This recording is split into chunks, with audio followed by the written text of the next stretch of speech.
Hi everyone, welcome to this week's episode of Fine Cider Friday. It's stopped raining, the sun is out, it's a little bit chilly still, but I'm back out of the bench, which is great. And this week I have got an international drink to share with you, all the way from Luxembourg, brought over for me by Albert from Ross on Wye and gifted by Adi from Ramborn, who make it, so thank you very much to both of them. It's very special, very unusual, because it's made from quince. So quince as a fruit is part of the apple and pear family, but it is an entirely different fruit. It's very yellow, quite ugly to be honest.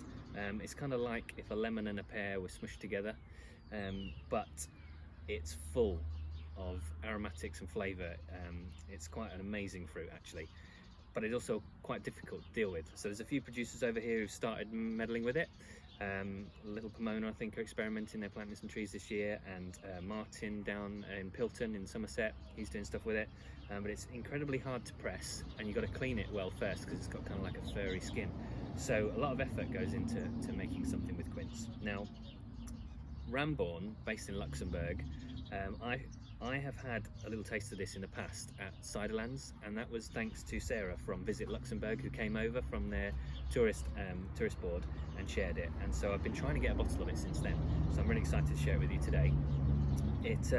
Ramborn themselves are in a really small village outside Luxembourg, and they have been trying to reinvent and revitalise the cider industry over in Luxembourg, which kind of died out over the last century, where they lost 90% of their orchards.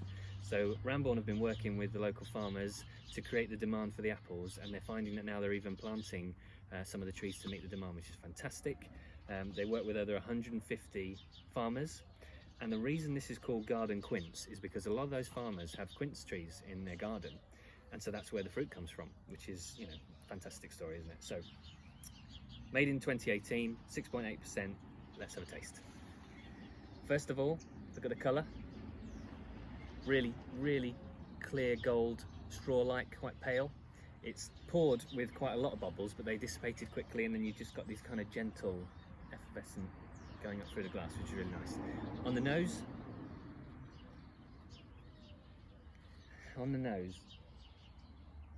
there's so much. I had a sniff of this before the video because I wanted to kind of have some time to process it. There's tropical fruit, there's a hint of citrus, maybe like lime, there's some kind of floral notes to it, maybe like honeysuckle, and then some vanilla undertones as well. It's fascinating actually. I think you could just sit and sniff it for ages and keep finding something new. So let's have a proper taste.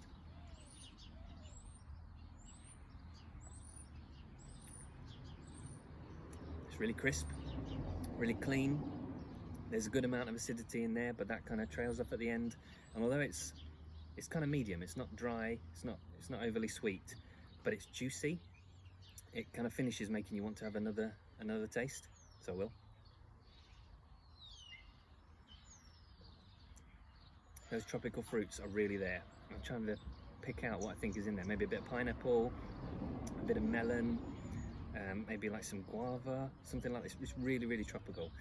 If I was comparing it to a wine, I would say it's probably like a fruity Sauvignon Blanc, but it's probably a little fruitier than you might be used to, but it's very white wine-like in its kind of structure and taste. So I mean, that's marvellous.